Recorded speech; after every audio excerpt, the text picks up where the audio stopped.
Hello student, myself Antara Gujral, Assistant Professor of ECE Department of Guru Nanak Institute of Technology, and this is my lecture series on RF and Microwave Engineering. The code of this course is EC701,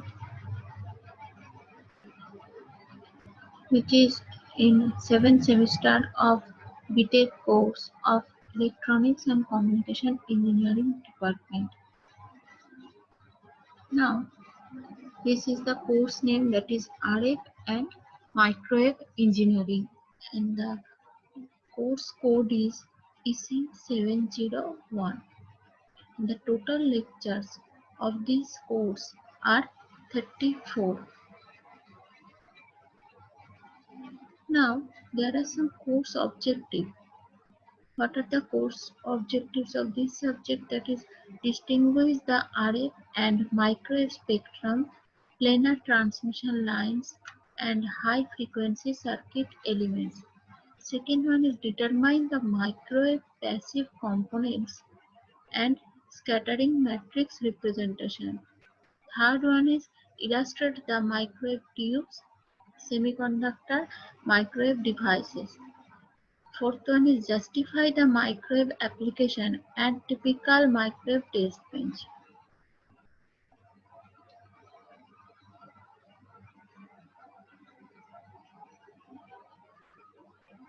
Now there are some course outcomes. Hence, after completion of this course, the student will be able to understand the microwave frequency range and their application. Also, they will be able to develop fundamental understanding of the two-port RF network and matching techniques. They will also learn the scattering matrix for microwave passive components. They will be able to understand the microwave tubes and devices along with their fundamental principle of operation. Also, they will be able to learn the microwave measurement techniques. Now, in the previous lectures, I have discussed uh, many topics are under module 1. Under module 1 there are different topics like introduction of RF and microwave spectrum, typical application of RF and microwave in radar and missile, the safety considerations of RF and microwave, and also there are another topics like microwave waveguide and waveguide resonator, rectangular waveguide, the design consideration, TE and TM mode, that is transverse electric and transverse magnetic mode, and TE10 mode analysis, cutoff frequency, propagation constant, intrinsic wave impedance, phase and group velocity, power transmission, attenuation, waveguide excitation, wall current, etc. Now, in previous lecture, I have discussed about what is microwave waveguide, what are the different types of waveguide, like two basic types of waveguides are rectangular waveguide and circular waveguide. And also I have discussed about different modes, that is transverse electric mode and TM mode, also TEM mode, that is transverse electromagnetic mode. Then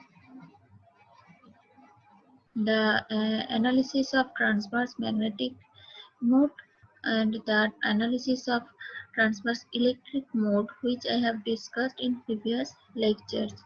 Now, in last lecture, I have discussed about transverse electric mode of a rectangular waveguide. Now today, we will discuss about transverse electromagnetic mode for TE10 mode, where in previous lecture I have discussed about TEMN mode, where M and N may be any number, but not M equal to 0 and N equal to 0. Now here I will discuss about TE10 mode, that is TEM equal to 1 and n equal to 0 mode.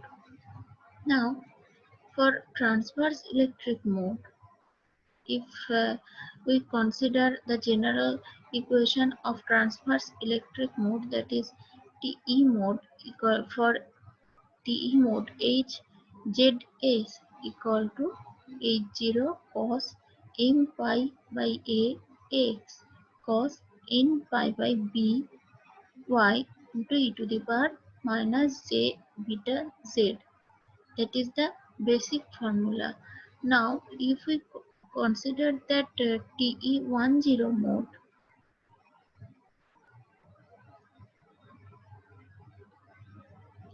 then for TE10 mode, m equal to 1 and n equal to that 10. Here m equal to 1 and n equal to 0. And if we put that value in previous equation, in this equation, then we can write that HZS equal to H0 cos pi x by A into e to the power minus j beta z. Now, in the time domain, that Hz equal to real value of Hzs e to the power j omega t, or Hz equal to H0 cos pi x by A cos omega t minus beta z.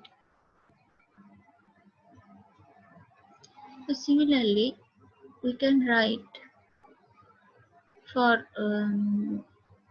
another field component, that is Ey equal to omega mu A by pi H0 sin pi x by A sin omega t minus beta z. And for Hx, that Hx equal to minus beta A pi into H0 sin pi x by A into sin omega t minus beta z. And Ez equal to Ex equal to Hy equal to 0.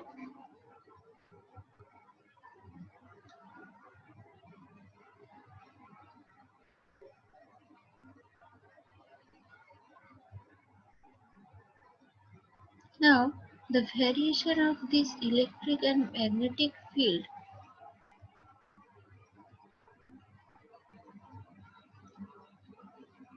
with the with x in an xy plane, that plane, that is cos omega t minus beta z equal to 1 for Hz, and the plane sin omega t minus beta z equal to 1 for Ey,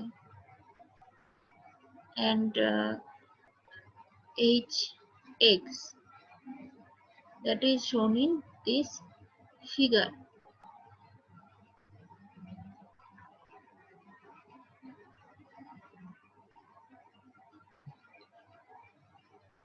For the TE10 mode,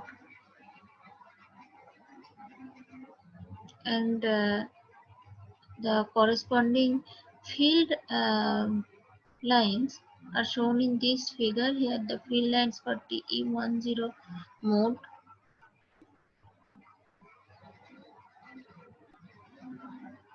that is the end view. And if we consider that the direction of propagation is in this side, then this is the side view of field pattern for TE10 mode.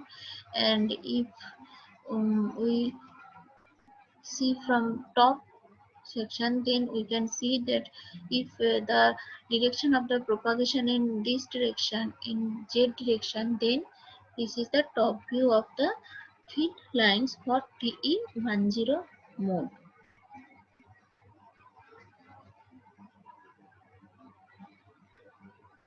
Now, there are different modes. That is dominant mode. Dominant mode is that mode among TE transverse electric or transverse magnetic modes which having lowest value of cutoff frequency. Here, the TE10 is the dominant mode for rectangular waveguide. And there is another mode, that is degenerative mode. Higher order modes having same cutoff frequency which are called degenerative mode.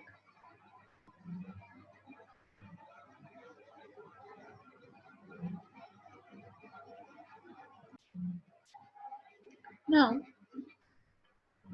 we will solve a problem on this topic, that there is a problem that a rectangular waveguide with dimension A equal to 2.5 centimeter, B equal to 1 centimeter. That means the rectangular waveguide dimension is given and is to operate below 15.1 gigahertz. How many TE and TM modes can the waveguide transmit if the guide is filled with a medium characterized by sigma equal to 0, epsilon equal to 4 epsilon 0 and mu r equal to 1. Calculate the cutoff frequencies of the mode. Now what are the solution? That first the cutoff frequency which is not known, the equation of that cutoff frequency is known, that FCMN equal to U prime by 2 root over of M square by A square plus N square by B square, where that A equal to 2.5 B or A by B equal to 2.5, and if we put this value, then U prime equal to 1 by root over mu epsilon equal to C by root over of epsilon r e r equal to C by 2. Then we can write that FCMN equal to C by 4A.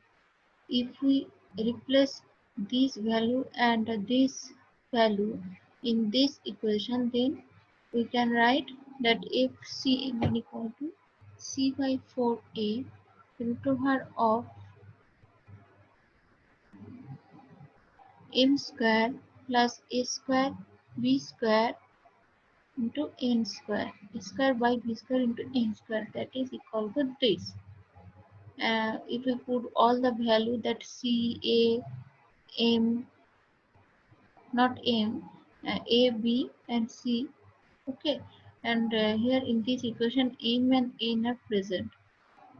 Now, or we can write that if CMN equal to 3 root over of M square plus 6.25 N square gigahertz.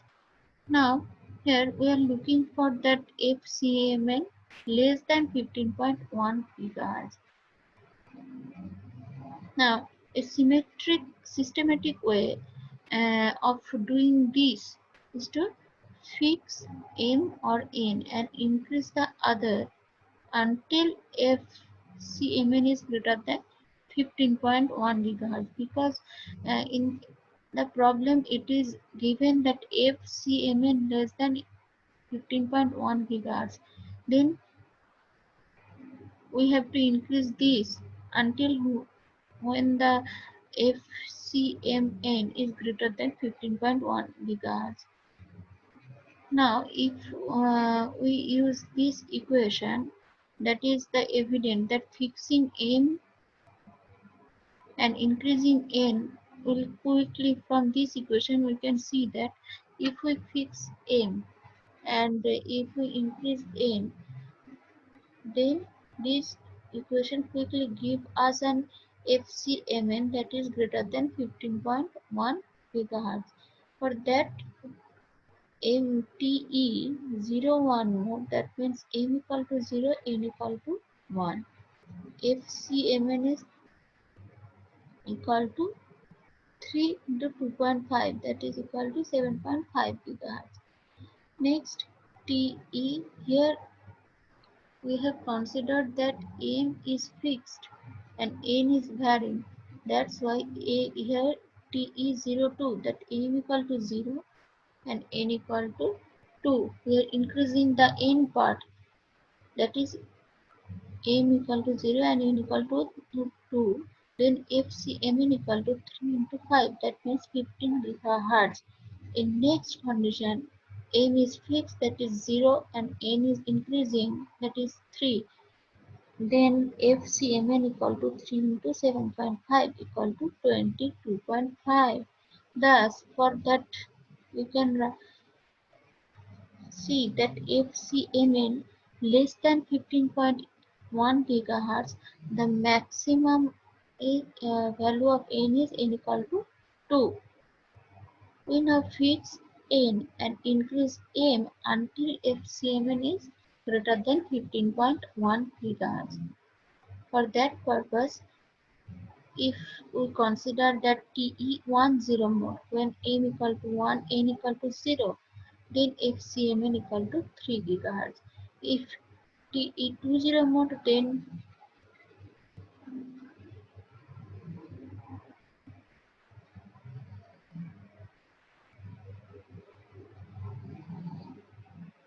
FCMN equal to 6 gigahertz. For 30 mode, FCMN equal to 9 gigahertz. For 40E40 mode, FCMN equal to 12 gigahertz. For TE50 mode, FCMN equal to 15 gigahertz. This is the same for TE02. Next, TE60 mode, that is then FCMN equal to 18 gigahertz. That means you can see that FCMN less than 15, for that FCMN less than 15.1 gigahertz, the maximum M is 5. Now we know that the maximum M and N. We know the maximum M is 5 and maximum N is 2. Now we try other possible combination in between these maximum values. Now if we consider the TE2N or TM2N, then FCMN equal to 3 root over 10.25 equal to 9.6 gigahertz. There was a first part, that is degenerate mode, that is FC11, that is equal to 3 root over 7.25, that is equal to 8.078. Next, FTE31, then TM31. At that time, FCN equal to 11.72 gigahertz. Next, TE41 and TM41. Then FCMN equal to 14.14 gigahertz. And next, for next purpose, that is TE32 and TM32, FCMN equal to 15.3 gigahertz. Those modes have cutoff frequencies or less or equal to 15.1 gigahertz that will be transmitted. That is,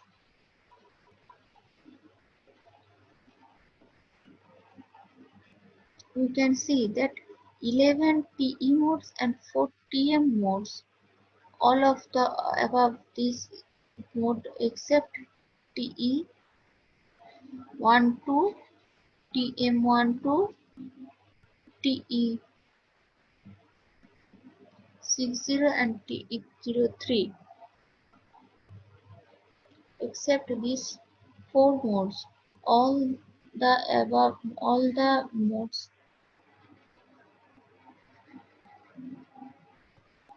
will be considered. Then hmm, then the cutoff frequency for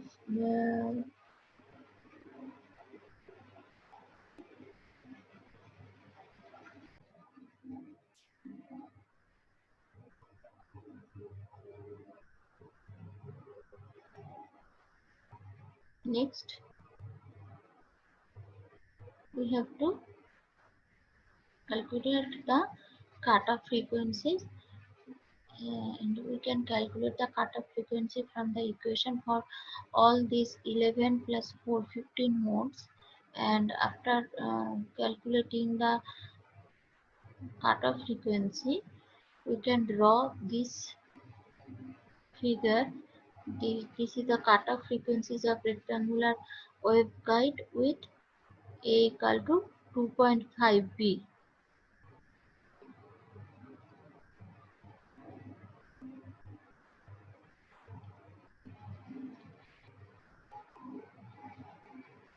Now that's all for today. Today I have discussed about TE10 mode. What are the field patterns of this mode, and after that this is the field line. After that there are two different modes, and there this is a problem which I have discussed in detail. I think